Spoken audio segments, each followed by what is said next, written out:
అదే RTV app వార్తల్ని క్షణాల్లో చదివే అవకాశం ఉంటుంది. ఒక న్యూస్ పేపర్, ఒక టెలివిజన్ ఛానల్ మీ చేతుల్లో ఎప్పుడూ ఉంటాయి.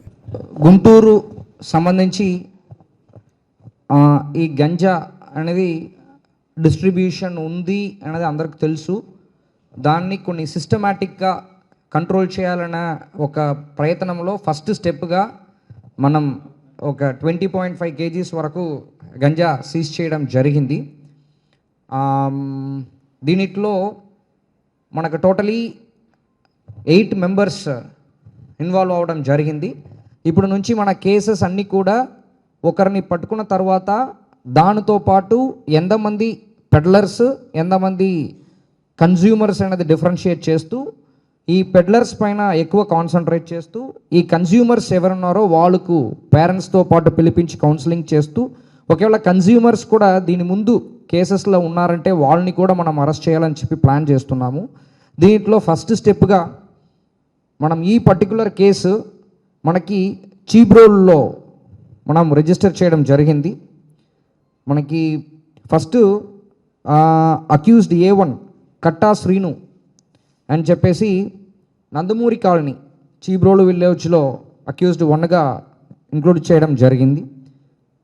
యాక్చువల్లీ ఈ కట్టా శ్రీను మనకి బేస్డ్ ఆన్ ఇన్ఫర్మేషన్ ఫస్ట్ దొరికినది ఈ కట్టా శ్రీను. అక్కడ నుంచి మన ఇన్వెస్టిగేషన్ని స్టార్ట్ చేసాం. మళ్ళీ తోట రాజేష్ అక్యూజ్డ్ 2, వీళ్ళు కోవిలముడి విలేజ్ వడ్డిచెరుకూరు మండల్. అదేవిధంగా దీంట్లో జోనైల్ అంటే బిలో 18 years ఏజ్ కూడా ఇతరు ఉన్నారు.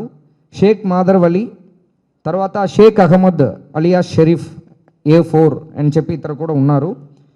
దీంట్లో ఏరియా వైజ్ చూసుకున్నామంటే చీబ్రోల్, వడ్డిచెరుకూరు, నల్లలాలపట్ట పోలీస్ స్టేషన్ లిమిట్స్లో ఈ 3 ఏరియాలో ఒకరికొకరికి కనెక్షన్తో పాటు కలిపి టోటలీ 8 మందిని దీంట్లో ఇంక్లూడ్ చేయడం జరిగింది. దీంట్లో నేర అవకాశాలు బట్టి అరెస్ట్ చేసిన వాళ్ళు ఇమీడియట్గా కోర్టులో రిమాండ్ చేయాలి కాబట్టి ఇమీడియట్గా మనకి 4 మనం అరెస్ట్ చేయడం జరిగింది. నేను చెప్పిన 4. ఇంకా దీంట్లో 4 అబ్స్కాండింగ్ ఉన్నారు. వాళ్ళు కూడా సెపరేట్ టీం పెట్టడం జరిగింది. వాళ్ళని కూడా అరెస్ట్ చేస్తాము. వీళ్ళు కన్ఫెషన్ ప్రకారం ఎలాగా ఉందంటే వీళ్ళు పెడ్లర్స్గా ఉంటూ ఫర్ ఎగ్జాంపుల్ మనకి చీబ్రోల్లో చూసామంటే స్పిన్నింగ్ మిల్స్ ఎక్కువ ఉన్నాయి యాక్చువల్లీ. అదేవిధంగా కాలేజెస్ కూడా 4 కాలేజెస్ దగ్గర ఉన్నాయి.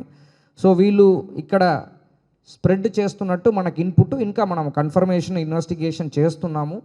వాళ్ళు కన్ఫెషన్ వరకు ఇది మనకి ఇనీషియల్గా తెలిసిన ఇన్పుట్.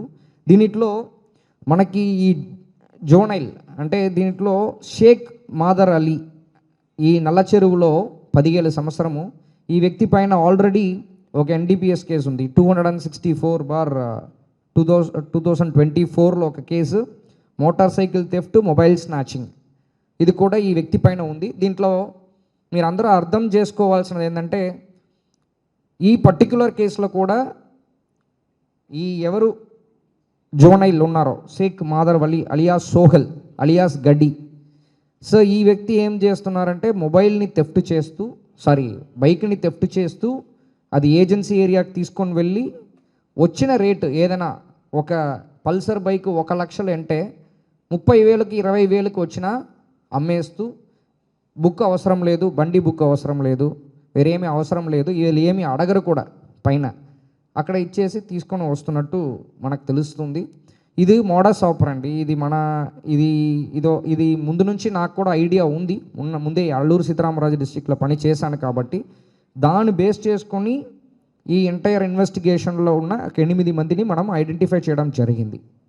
ఓకే, సో ఇదే విధంగా ఈ లింక్ ఇంకా కొన్ని చోట కూడా ఉండొచ్చు.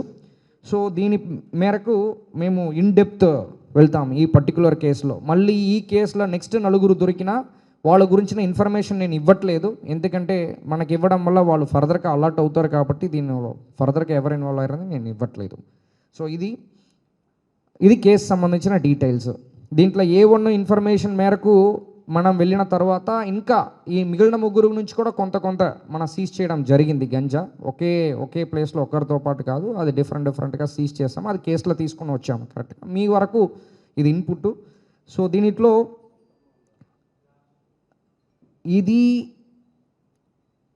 ఈ పర్టిక్యులర్ గంజా రిలేటెడ్ అఫెన్స్లో అందరికీ తెలియాల్సినది ఏంటంటే మన కన్జ్యూమ్ చేస్తాము అప్ టు 1 kg మనకు దొరికిందంటే దీనికి పనిష్మెంట్ 1 year 10,000 ఫైన్. అదేవిధంగా ఎవరు అంటే ఈ అప్ టు 20 kg అంటే ఇంటర్మీడియట్ అంటారు, ఇంటర్మీడియట్ అప్ టు 20 kg అంటారు, దాంట్లో 10 సంవత్సరం వరకు మనకు పనిష్మెంట్ ఉంది, 1 lakh వరకు ఫైన్ ఉంది. తర్వాత 20 kgకి అబౌవ్ 10 సంవత్సరంకి పైన అండ్ 2 లక్షలు. అంటే ఇప్పుడు వీళ్ళు 8 మంది కూడా మేము ఇప్పుడు కేసు రిజిస్టర్ చేసిన తర్వాత వీళ్ళకి మినిమము 6 నెలలు టు 8 నెలలు ఖచ్చితంగా జైలు ఉంటాయి.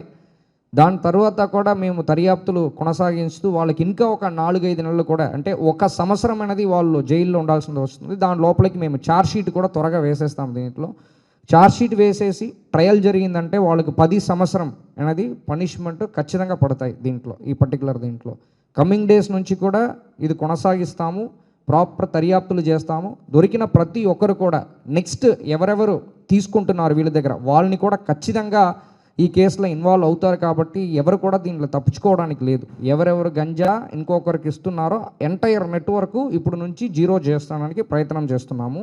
దాంట్లో మనకి అడిషనల్ ఎస్పీ సెబ్ వెంకట్రావు గారిని టీమ్ హెడ్ కిందకి నియమించడం జరిగింది.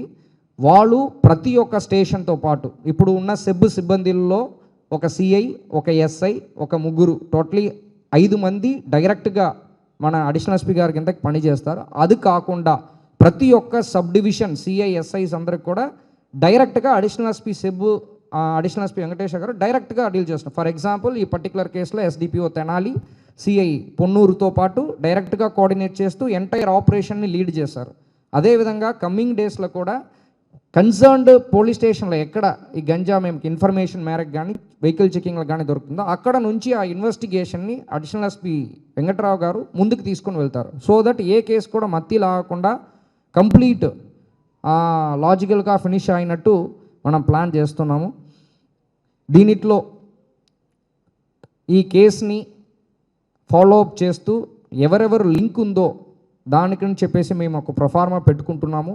దాని ప్రకారం కష్టపడి సక్సెస్ఫుల్గా చేసిన ఎస్డిపిఓ గారికి, అదేవిధంగా సిఐ పొన్నూరు రూరల్ గారికి కూడా కంగ్రాచులేషన్స్ చెప్తూ ఇంకా ఇలాంటి ఎంటైర్ అంటే ఏరియా వైస్ వెళ్తున్నాము. దాంట్లో ఒక భాగంగా పొన్నూరులో ఇంకా ఇది గంజా అనేది ఎక్కడ కూడా ఉండకూడదు అనేది నేను మన సిఐ గారికి, కోటేశ్వర గారికి చెప్తున్నాను.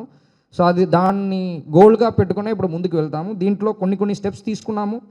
జస్ట్ ప్లేసెస్ మ్యాపింగ్ చేస్తున్నాము, ఎక్కడెక్కడ గంజా కేసెస్ ఎక్కువ రిజిస్టర్ అయింది అనేది మ్యాపింగ్, ప్లస్ కాలేజెస్లో మ్యాపింగ్ చేస్తున్నాము. గార్డెన్ అండ్ సర్చ్ ఆపరేషన్స్ కూడా స్టార్ట్ చేస్తున్నాము. అది మీకు తెలుస్తాయి కమింగ్ డేస్లో. అది కొన్ని ముందు జస్ట్ ఒక ½ an hour ముందు మీకు చెప్తాము. సో అప్పుడు కూడా ఇన్ఫామ్ చేస్తాము. కోఆర్డినేట్స్ ఆపరేషన్స్ ఏ ఏరియాలో మనకు డౌట్స్ ఉన్నాయో అన్ని చోట్ల కోఆర్డినేట్స్ సర్చ్ ఆపరేషన్ జరుగుతాయి. ఎవరెవరు ముద్దాయిలు గంజా ముద్దాయిలు ఉన్నారో వాళ్ళందరి పైన కూడా సస్పెక్ట్ షీట్స్ ఫస్ట్ ప్రయారిటీగా మేము ఓపెన్ చేస్తున్నాము. అదేవిధంగా పీడీ యాక్ట్ ఎవరు కంటిన్యూస్గా అఫెన్స్లో ఇన్వాల్వ్ అవుతున్నారో వాళ్ళపైన ప్రివెంటివ్ డిటెన్షన్ యాక్ట్ కూడా ప్రపోజ్ చేస్తున్నాము. తర్వాత చెప్పినట్టు ఓన్లీ ఇది పోలీస్ మాత్రమే చేయగలుగుతాము అంటే మీకు అందరికీ తెలిసినదే. పోలీస్ మాత్రం ఖచ్చితంగా మేము చేయలేము. రాయడం అనేది ఈజీగా ఉండొచ్చు, అక్కడ గంజా ఉంది, ఇక్కడ గంజా ఉంది, చెయ్యట్లేదని చెప్పేసి. కాకపోతే ప్రతి ఒక్కరికి కూడా దీంట్లో బాధ్యత ఉంది, ప్రజలకు ఉంది, ప్రజలకనే తల్లిదండ్రికి ఉంది. తల్లిదండ్రి తెలిసి ఒకవేళ వాళ్ళు కొడుకు గంజా తాగుతున్నారని తెలిసిందంటే వాళ్ళని ప్రొటెక్ట్ చేయకుండా ఇమీడియట్గా పోలీస్కి ఇన్ఫామ్ చేయడం వల్ల ఈ సప్లై నెట్వర్క్ అన్నింటినీ కూడా మేము నిర్మూలించడానికి ఒక అవకాశంగా ఉన్నాయి. కాబట్టి తల్లిదండ్రుల నుంచి ప్రతి ఒక్క సిటిజన్ అండ్ ఎస్పెషల్లీ మీడియా మీరందరూ సపోర్టుతో పాటు మేము ఈ మంచి కార్యక్రమాన్ని మళ్ళీ ఇంకా ముందుకు వెళ్ళి గుంటూరులో గంజా అనేది లేకుండా చేయాలన్నది మనం ప్రయారిటీగా తీసుకున్నాం. అందుకే ఇన్ని రోజులు మేము చెప్పట్లేదు, ఒక కేసుతో పాటే మనం దీన్ని మొదలు పెట్టాలని చెప్పి అనుకోవడం వల్ల వెయిట్ చేయడం జరిగింది. దీంట్లో ఒక హెల్ప్ లైన్ నంబర్ అంటే ఈరోజు పోస్టర్తో పాటు ప్రతిసారి హెల్ప్ లైన్ నెంబర్ ఉంటాయి యాక్చువల్లీ, అంటే కొత్తదేమీ కాదు. కాకపోతే దాన్ని సిన్సియర్గా మేము చేస్తామని చెప్పి హామీ ఇస్తూ మనం హెల్ప్ లైన్ నెంబర్ని కూడా రిలీజ్ చేస్తున్నాము పోస్టర్తో పాటు. సో ఇది కూడా మీ ద్వారా ప్రతి ఒక్కరి చేతిలో ఈ హెల్ప్ లైన్ నెంబర్ వెళ్ళిందంటే 24/7 ఈ ఎవరు కాల్ చేస్తారో వాళ్ళని సీక్రసీ మెయింటైన్ చేస్తాము. అది ఫస్ట్. ఎవరు దీనికి ఇన్ఫామ్ చేస్తారన్నది నాకు, అది ఎవరు డీల్ చేస్తున్నారో, నేను ఎవరిని అపాయింట్ చేశారో వాళ్ళు తప్ప ఈవెన్ మన అడిషనల్ ఎస్పీ గారు కూడా తెలియదు అది ఎవరని చెప్పేసి. సో ఆ సీక్రసీ అనేది మెయింటైన్ అవుతాయి. సో ఎవరైనా మెసేజ్ పెట్టినా, కాల్ చేసి చెప్పినా ఇమీడియట్గా అక్కడ నుంచి మన ఇన్వెస్టిగేషన్ని మేము స్టార్ట్ చేస్తాం అన్నది. సో మీ అందరి తరపు నుంచి సపోర్ట్ కావాలి. జస్ట్ మీరు ప్రెస్ నుంచి కూడా పెద్దవాళ్ళు ఒక ఇద్దరు వచ్చారంటే ఈ పోస్టర్ని మనం రిలీజ్ చేస్తాము. మీరే మీ తరపు నుంచి ఎవరైనా సీనియర్ కానీ రెస్పెక్టబుల్ కానీ రావచ్చు. దీంట్లో ఈ మీడియా సంబంధం లేదు. సీనియర్ మోస్ట్ రెస్పెక్టబుల్ పర్సన్, మళ్ళీ దీంట్లో మిస్అండర్స్టాండింగ్ రాకూడదు. జస్ట్ మీరు కూడా దీంట్లో ఒక భాగం కాబట్టి మీరు కూడా వచ్చారంటే కొన్ని గౌరవంగా ఉంటాయని చెప్పి మీ సీనియర్ ఎవరు అనుకుంటున్నారో ఒక ఇద్దరు వచ్చారంటే మనం పోస్టర్ని రిలీజ్ చేస్తాం. మరిన్ని వీడియోస్ కోసం ఛానల్ ని సబ్స్క్రైబ్ చేయండి. లేటెస్ట్ అప్డేట్స్ కోసం వాట్సాప్ ఛానల్ ని ఫాలో చేయండి. అండ్ లింక్ డిస్క్రిప్షన్ లో ఉంది.